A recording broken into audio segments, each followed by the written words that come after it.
மயிலிட்டி பிரதேசத்திலே மயிலிட்டி துறை north J 257, Mayiliddy Thurai south J 248, Mayiliddy north J 246.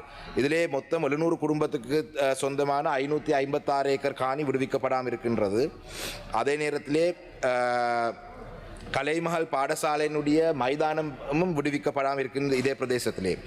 அதே போல தான் ஜே 252 பலாலி தெற்கு, ஜே 253 பலாலி கிழக்கு, ஜே 254 பலாலி வடக்கு, ஜே 255 பலாலி மேற்கு, ஜே 256 பலாலி நார்த் வெஸ்ட். இதிலே கௌரவ சபாநாயகர் அவர்களே, இதிலே இது ஒரு வட்டாரம். இதிலே 300 குடும்பத்துக்கு அதிகமாக இருக்கிறார்கள். தேசிய மக்கள் சக்திக்கு தான் கடந்த உள்ளூராட்சி மன்ற தேர்தலில் அவர்கள் வாக்களித்தார்கள் இந்த காணி விடுவிப்பு சம்பந்தமாக. இதுவரைக்கும் அந்த காணிகள் விடுவிக்கப்படவில்லை. மொத்தமாக இதிலே 556 ஏக்கர் அது மக்களுக்கு போகக்கூடிய சூழல் இப்பொழுது இல்லை. இதிலே பலாலி தெற்கு பிரதேசத்திலே விமான நிலையத்தினுடைய விஸ்தரிப்புக்காக காணி தேவை என்று சொன்னாலும் கூட அந்த பலாலி தெற்கிலே விஸ்தரிப்பு செய்கிறதுக்கான இந்த தேவையும் அந்த காணி தேவைப்படாது. ஆனால் தற்பொழுது இராணுவம் அதிலே விவசாயத்தில் ஈடுபடுறார்கள். My next question is what action has been taken in Kilnochchi district? ගරු අර්චුන මන්ත්‍රීතුමා මේක මට විනාඩියක් දෙන්න. කරු අර්චුන මන්ත්‍රී ඔබතුමා පොයින්ට් ඔෆ් ඕඩර්. මේක විවාදයක් ගැටලුවක් කරන්න නැතුව විනාඩියක් දෙන්න. එතුමා කරු අර්චුන මන්ත්‍රී ඔබතුමා පොයින්ට් ඔෆ් ඕඩර් කියන්න. එතුමා කියන කාරණා ඔබතුමා පොයින්ට් ඔෆ් රේස් කරන්න. you raise your point of order on the கதாநாயகத்திமணி பாராளுமன்ற நிலையியல் கட்டளை சட்டம் මේකේ මොකද්ද මේකේ තේරුම දැන් 36K 36K මේක සාමූහික ඉවර ගන්න ඕන කාරණයක්. එතුමා දැන් කාරණයක් කිව්වා සමහර മന്ത്രിවරුන්ගේ රික්වෙස්ට් තියෙනවා කියලා. ඔබතුමා මේ පැත්ත බලන තප්පර 30ක් දෙන්න මේ ප්‍රශ්නේ ඉවරයි. නැත්නම් මේක ඔබතුමා පොයින්ට් එක ගරු අර්චුන මන්ත්‍රීතුමා ඔබතුමා පොයින්ට් එක කරලා දෙන්න මට කතා කරන්න බෑ. ඔබතුමා කතා කරන්න ඕන ඔබතුමාට අවසර දුන්නාම කාලයක් ඉල්ලන්නේ මේ නලින් දමතුමා අපේ ගරු මන්ත්‍රීතුමා පාර්ලිමේන්තුවේ debate no debate එක නායකයෙක් මේ පාර්ලිමේන්තුවේ no debates honorable member you have raised the question point of order and you have given the response yes Arjuna Mantrima you can raise the point සභාව අවසරා සභාවේ අවසර கௌரவ சபாநாயகர் அவர்களே பாராளுமன்ற நிலையியல் கட்டளை சட்டம் Arjuna Mantrima now I'm passing now you I'm not going to give any chance to you අමාත්‍යංශ නිවේදන ගරු සෞඛ්‍ය සහ ජනමාධ්‍ය අමාත්‍ය වෛද්‍ය නලින්ද ජයතිස්ස මහතා. ගරු කතානායකතුමනි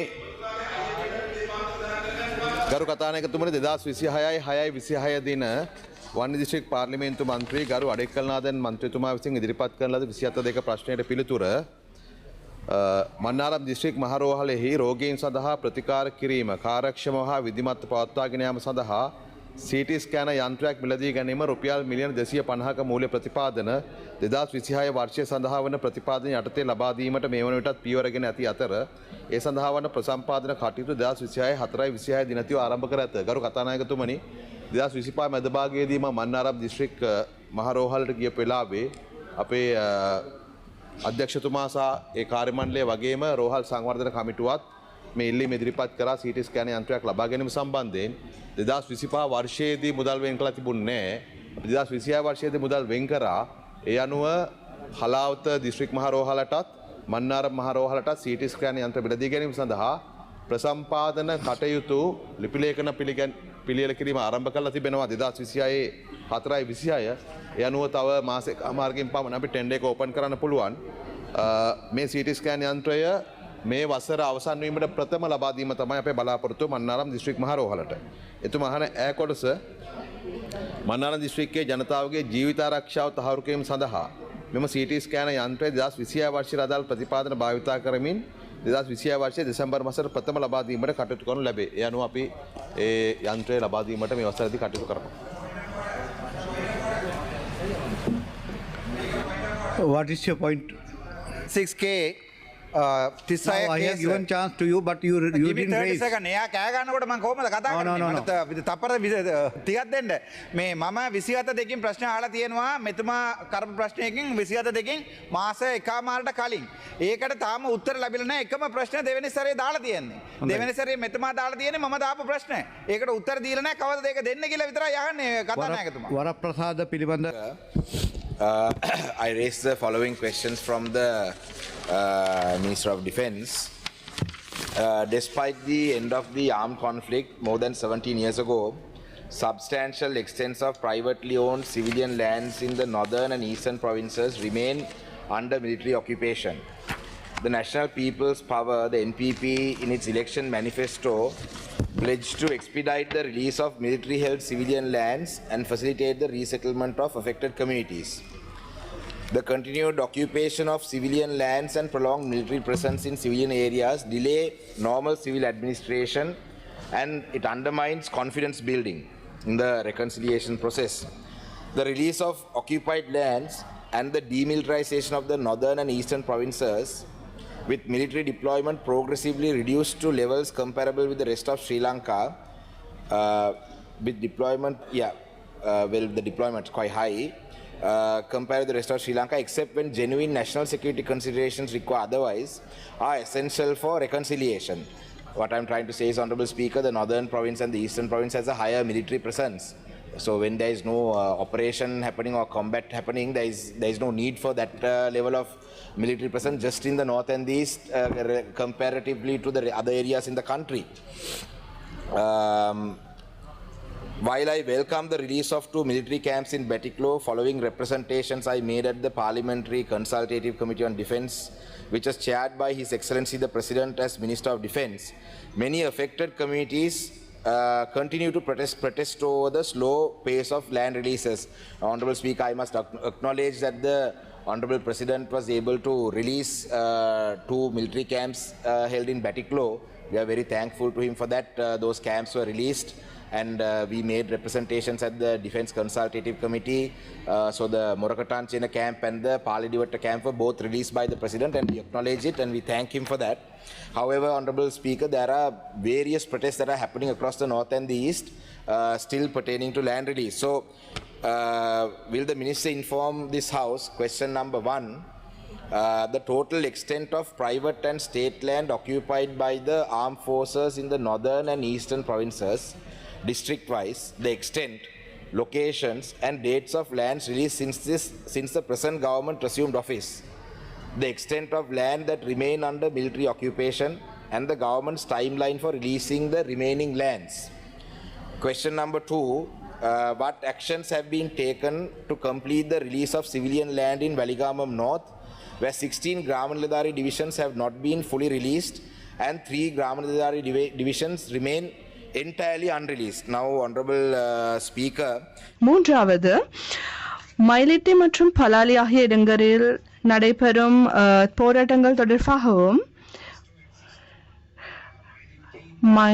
மயிலிட்டி கன்னிகமாதா கோவில், மணம்பிராய் பிள்ளையார் கோவில், புனித செபஸ்தியன் தேவாலயம், மயிலிட்டி ரோமன் கத்தோலிக்க பாடசாலை மற்றும் வசவலம் ஸ்ரீ வேலுபுரி வித்தியாலயம் ஆகியவற்றிற்கான அணுகலை மீண்டும் வழங்குவதற்கான யாழ்ப்பாணம் மாவட்டத்தில் என்ன நடவடிக்கைகள் எடுக்கப்பட்டது? நான் குறிப்பிட்ட பாடசாலைகள் மற்றும் விஹாரைகளில் அணுகல் இன்னும் இவர்களுக்கு வழங்கப்படவில்லை. இப்பொழுது இல்லை. இதிலே பலாலி தெற்கு பிரதேசத்திலே விமான நிலையத்தினுடைய விஸ்தரிப்புக்காக காணி தேவை என்று சொன்னாலும் கூட அந்த பலாலி தெற்கிலே விஸ்தரிப்பு செய்யறதுக்கான இந்த தேவையும் அந்த காணி தேவைப்படாத. ஆனால் தற்பொழுது ராணுவம் அதிலே விவசாயத்தில் ஈடுபடுறார்கள். My next question is, என்னுடைய அடுத்த கேள்வி, கரைச்சி பிரதேச சபை விரிவாக்கத்துக்கு ஆக்கிரமிக்கப்பட்டுள்ள காணிகள் 551 பிரிவு கால பகுதிகளில் உள்ள காணிகள் மற்றும் இரணைமடி கனகாம்பிகை அம்மன் கோவில், இரணைமடி சந்து மற்றும் விவசாய திணைக்களம் ஆகியவற்றை பாதிக்கும் காணிகளை விடுவிப்பதற்கு கிளிநொச்சி மாவட்டத்தில் இந்த நடவடிக்கைகள் எடுக்கப்பட்டுள்ளது.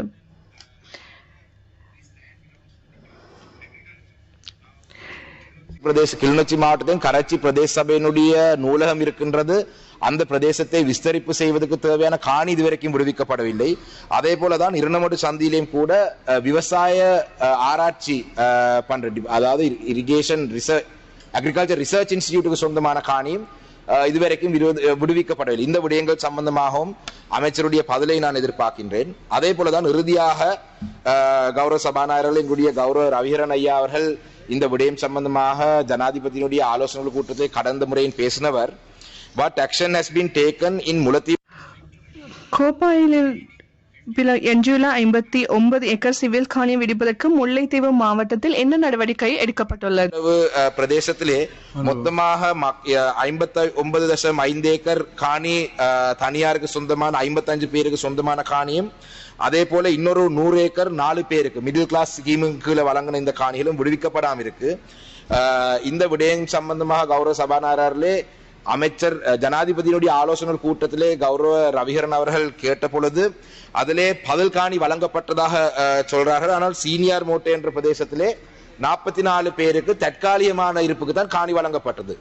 கௌரவ சபாநாயகர் அவர்களே இந்த விடயம் சம்பந்தமாக இந்த காணிகள் okay sir, I am winding அப். முடித்துக் கொள்கின்றேன். இது நந்திக்கடால் ஓரத்திலே இருக்கும் பிரதேசங்கள். கௌரவ சபாநாயகர் இந்த கேள்விகளை நான் கேட்கறதுக்கான காரணம் தற்பொழுது தொடர்ச்சியாக கேப்பாப்புலவு பிரதேசத்திலே 2 வாரங்களுக்கு அதிகமாக மக்கள் ஆர்ப்பாட்டத்திலே ஈடுபடுறார்கள். பலாலி மயிலிட்டி பிரதேசத்திலே தொடர்ச்சியாக ஆர்ப்பாட்டத்திலே ஈடுபடுறார்கள். இந்த குறும்ப சிட்டி என்ற பிரதேசத்திலே வந்து இந்து மயானம் முடித்துக் கொள்ளுங்கள். நான் முடித்துக் கொள்கின்றேன். சிட்டி என்ற பிரதேசத்திலே இந்து மயானம் விடுவிக்கப்படாம இருக்கின்றது. அதே போலதான் J244 J245 வசவலன் பிரதேசத்திலே 170 குடும்பத்துக்கு சொந்தமான 140 ஏக்கர் காணி விடுவிக்கப்படாம இருக்கு. கௌரவ சபாநாயகர் அவர்களே இந்த காணிகள் நீங்கள் உங்களது டாக்குமெண்டில் உள்ள விடயங்களை நீங்கள் வாசித்து விட்டீர்கள். நீங்கள் 7 நிமிடங்கள் எடுத்துக்கொண்டுள்ளீர்கள். இந்த இந்த கேள்வியை நான் இப்பொழுது எழுப்புறதுக்கான மிக முக்கியமான காரணம் வடக்கு கிழக்கிலே தற்பொழுது இதே போலதான் பொத்துவில்லையும் காணி விடுவிக்கப்பட இருக்கு, மட்டக்களப்பிலையும் இருக்கு. வடக்கு கிழக்கிலே தற்பொழுது போராட்டங்கள் தொடர்ச்சியாக ஆரம்பித்திருக்கு. 2 வாரங்கள் 3 வாரங்களாக இருக்க இந்த போராட்டங்கள் நடைபெற்றுக் கொண்டிருக்கின்றது. தேசிய மக்கள் சக்தியினுடைய பிரதிநிதிகள் இதுக்கு சம்பந்தமாக கவனம் செலுத்த நிமிடங்களை எடுத்துக்கொண்டுள்ளீர்கள். தயவு செய்து முடிவுறுத்துங்கள். எங்களுடைய மக்களுடைய காணிகளை விடுவிக்கிறதுல நாங்கள் தான் தொடர்ச்சியாக அக்கறையாக இருக்கிறோம். இதுக்கான பதிலை அமைச்சரிடம் நான் எதிர்பார்க்கின்றேன். கௌரவ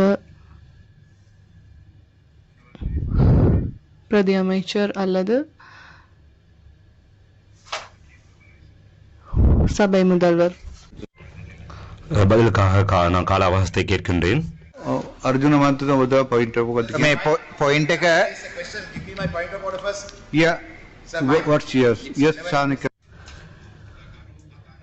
கௌரவ சபாநாயகர் அவர்களே, எங்களுடைய சபை முதல்வருடைய கவனத்துக்கு கொண்டு வருகின்றேன். 27(2) தொடர்பாக நாங்கள் பதில்களை எதிர்பார்க்கின்றோம். இது தொடர்பாக அமைச்சிலிருந்து அமைச்சுக்கு எழுதுமாறு சொல்லியிருந்தார்கள்.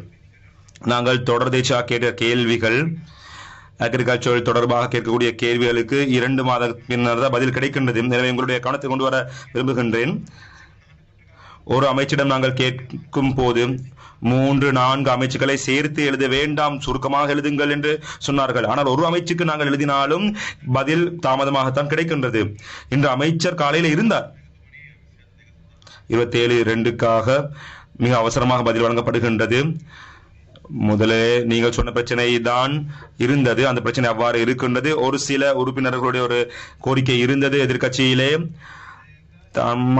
தானும் கலந்து கொள்ளக்கூடிய ஒரு நாளிலே அவ்வாறு செய்து கொள்ளுமாறு கேட்டிருந்தார்கள். பதில் கிடைத்த பின்னர் அதனை உங்களுக்கு வழங்க முடியும். அர்ச்சனா அவர்கள்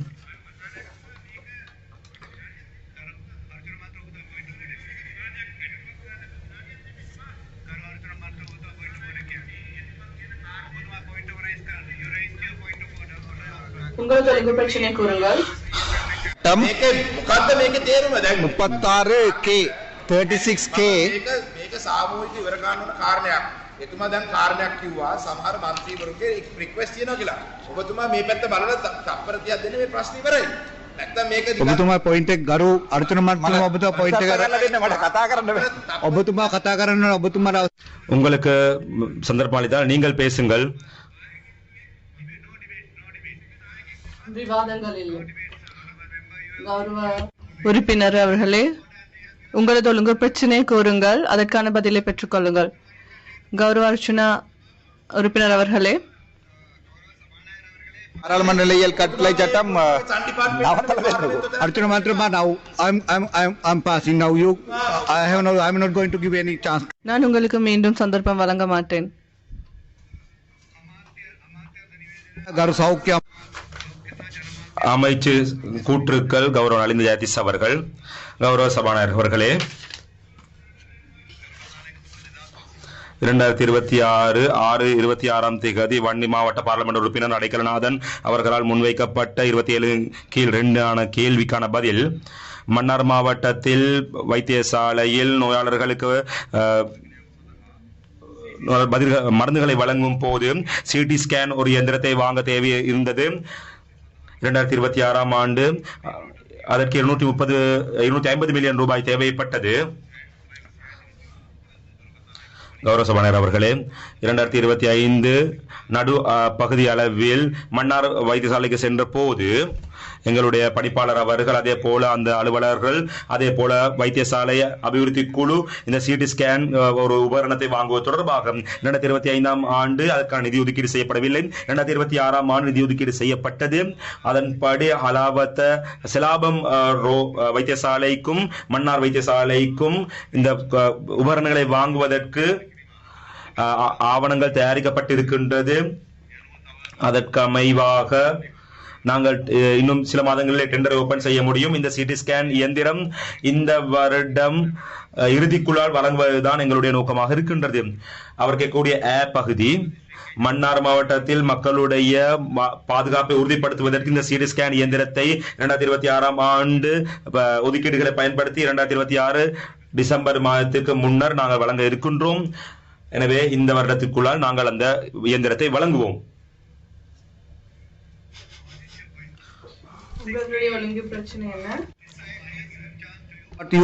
உங்களுக்கான சந்தர்ப்பத்தை வழங்கியிருந்தேன், நீங்கள் கேட்கவில்லை. கேட்பது எனக்கு 30 நொடிகள் தாருங்கள். நான் 27/2 கேள்வியை கேட்டிருக்கின்றேன். 1.5 மாதத்துக்கு முன்னால் கேள்வியை கேட்டிருக்கின்றேன். அதற்கு இன்னும் பதில் வழங்கப்படவில்லை. ஒரே கேள்விதான் அவர் மேலும் கேட்டிருக்கின்றார்கள். அந்த கேள்விக்கான பதிலை எப்போது தரப்போகின்றது என்று நான் கேட்கின்றேன். சிறப்புரிமை தொடர்பான கேள்வி கௌரவ சஜித் பிரேமதாஸ் அவர்கள்.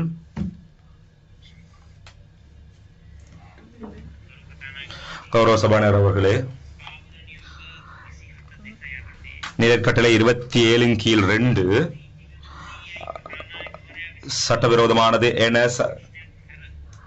ஒழுங்கு விதிகளுக்கு முரணானது என்று சபாநாயகரால் கருதப்படக்கூடியது அன்றி செயலர் நாயகத்துக்கு அறிவிக்கப்படக்கூடிய விடயங்கள் 7 நாட்களுக்கு முன்னால் பதில்களை பெற்றுக் கொள்வதற்கு பார்லமெண்டத்தினுடைய ஒழுங்கு பத்திரத்திற்கு உள்வாங்கப்பட வேண்டும். அவ்வாறாயினும்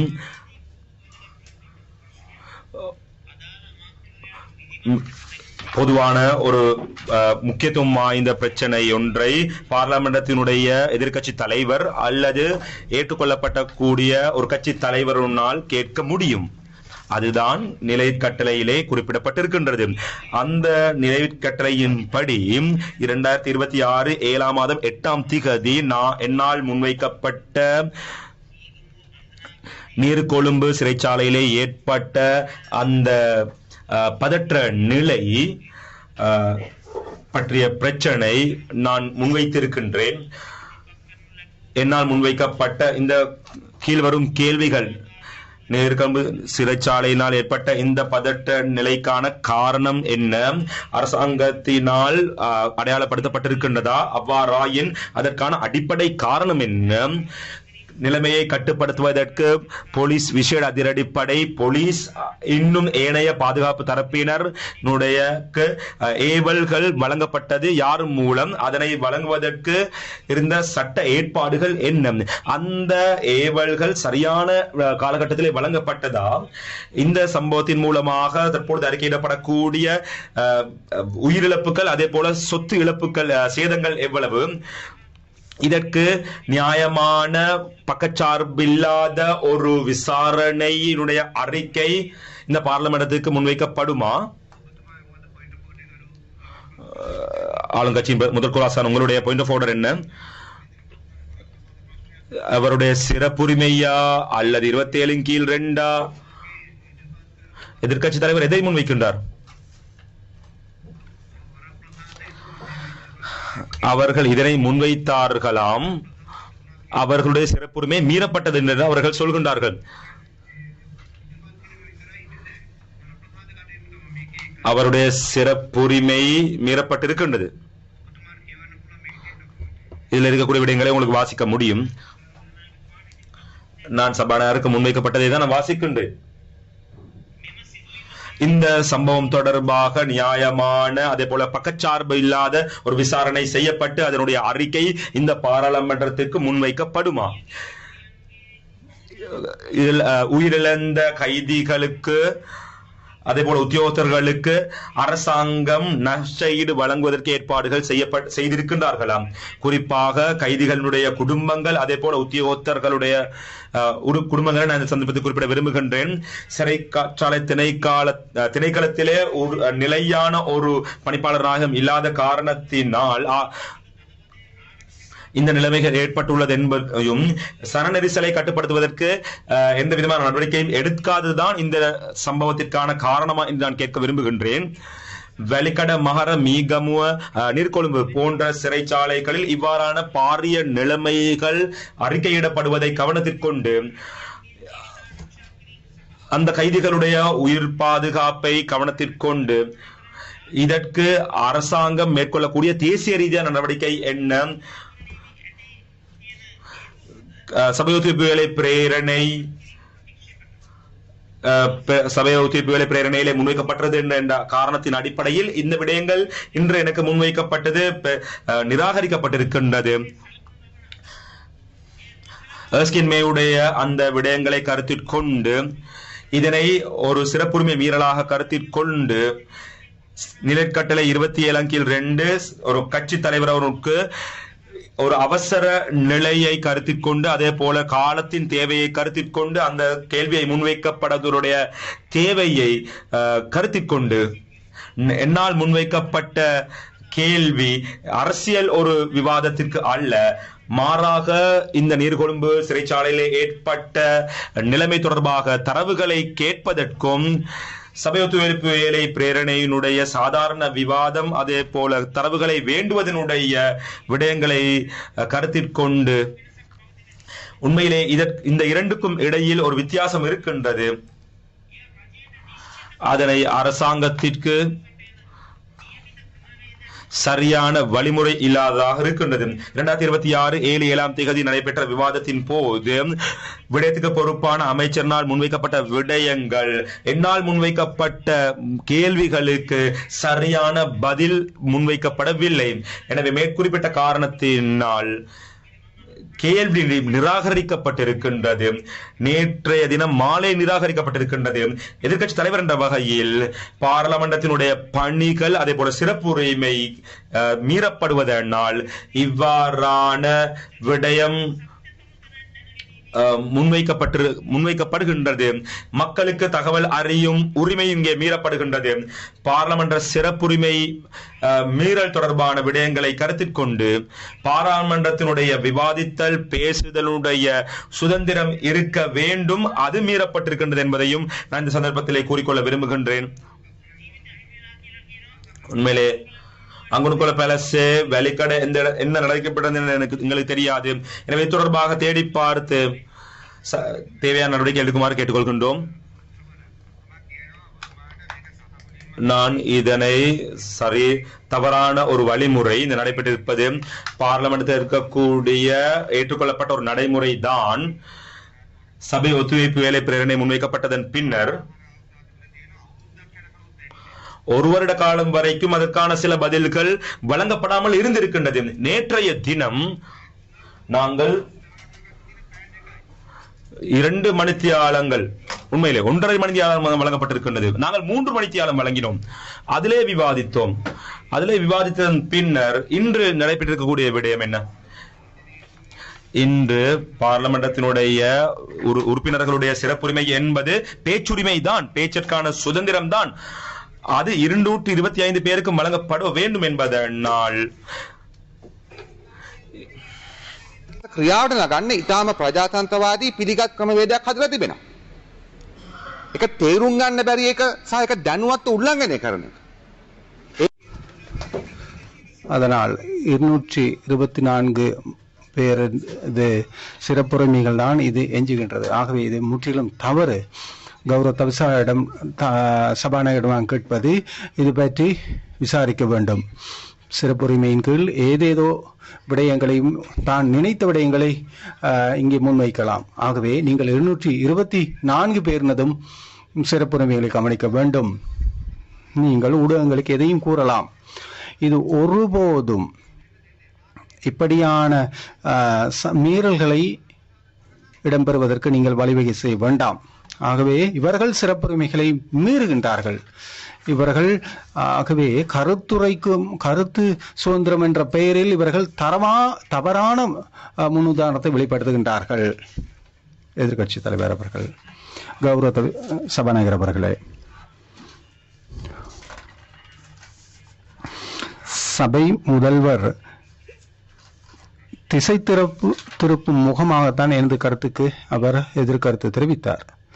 ஆனால் நான் சரியான தரவுகளை, சரியான பதில்களை, சரியான தரவுகளை தான் முன்வைத்தேன். நேற்று விவாதம் ஆரம்பிப்பதற்கு முன்னர் நான் நினைக்கின்றேன் 3:30 மணிக்கு முன்பதாக கடிதம் ஒன்றை அனுப்புகின்றார்கள், நிராகரித்தோம் என்று. கௌரவ தவிசாளர் சபாநாயகர் அவர்களே, எதிர்கட்சி தலைவர் அவர்களே, பதில் என்பது ஒன்று, ஒழுங்கு பிரச்சனை என்பது வேறொன்று. நீங்கள் ஒழுங்கு பிரச்சனையின் கீழ்தான் சபை முதல்வர் அவர்கள் சபை நடவடிக்கைகள் பற்றி அது ஏற்புடையதாகாது என்பது தான் அவர் கூறினார்.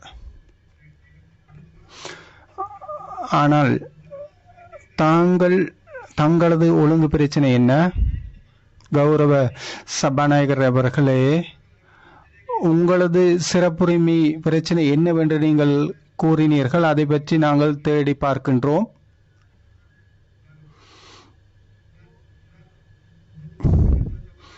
சபை முதல்வரின் ஒழுங்கு பிரச்சனை, நீங்கள் அவருக்கு சந்தர்ப்பம் கொடுத்தீர்கள் தமது கருத்தை தெரிவிப்பதற்கு. இந்த சிறப்புரிமை மற்றும் சட்டத்திற்கு ஏற்ப நாங்கள் தெளிவுபடுத்தல்களை முன்வைத்தோம். நாங்கள் கூறினோம் அது நிலைய கட்டளைக்கு முரணானது என்று. அது பற்றி நீங்கள் ஒரு உத்தரவை விடுக்க வேண்டும். இவை சிறப்புரிமை பிரச்சனை அல்ல. உங்களுக்கு 1 நிமிடத்தை 10 நொடிகளை தருகின்றேன். சபை முதல்வர் கூறுகின்றார் அது தவறு என்று, நாங்கள் கூறுகின்றோம் அது சரி என்று. அவர் தவறு என்கின்றார், நாங்கள் சரி என்கின்றோம். அரசாங்க கட்சியின் மேற்கோள் ஆசான், இங்கே கேலி கூத்துக்கிடம் அளிக்க வேண்டாம். சிறப்புரிமை மீறல் பற்றி ஒரு விடயத்தை முன்வைத்தார்கள். 27(2) கீழ் சகல விடயங்களையும் இவர்கள் கூறுகின்றார்கள். தாங்கள் தான் இதற்கு பதிலளிப்பீர்களா? யார் இதற்கு பதிலளிக்க வேண்டும்? வடக்கு கிழக்கு மாகாணங்களில் படையினர் வசம் உள்ள விடுவிக்கப்படாத காணிகள் தொடர்பான விவகாரம் தொடர்பாக இலங்கை தமிழரசு கட்சியின் மட்டக்களப்பு மாவட்ட பாராளுமன்ற உறுப்பினரும் பாராளுமன்ற குழு தலைவருமான ராசமாணிக்கம் சாணக்கியன் பாதுகாப்பு பிரதியமைச்சரிடம் கேள்வி எழுப்பினார். இந்நிலையில் பாதுகாப்பு பிரதியமைச்சர் சபையில் பிரசன்னமாகி இருக்காத நிலையில் ஆளுந்தரப்பினால் அதற்கான அவகாசம் கூறப்பட்டிருந்தது. இந்நிலையில் ஒழுங்கு பிரச்சனையை ராசமாணிக்கம் சாணக்கியன் எழுப்ப முற்பட்ட வேளையில் யாழ் மாவட்ட சுயேட்சை பாராளுமன்ற உறுப்பினர் அர்ஜுனா ராமநாதனும் ஒழுங்கு பிரச்சனையை எழுப்ப முற்பட்டார். இதனால் அமைதியின்மை ஏற்பட்டமை குறிப்பிடத்தக்கது.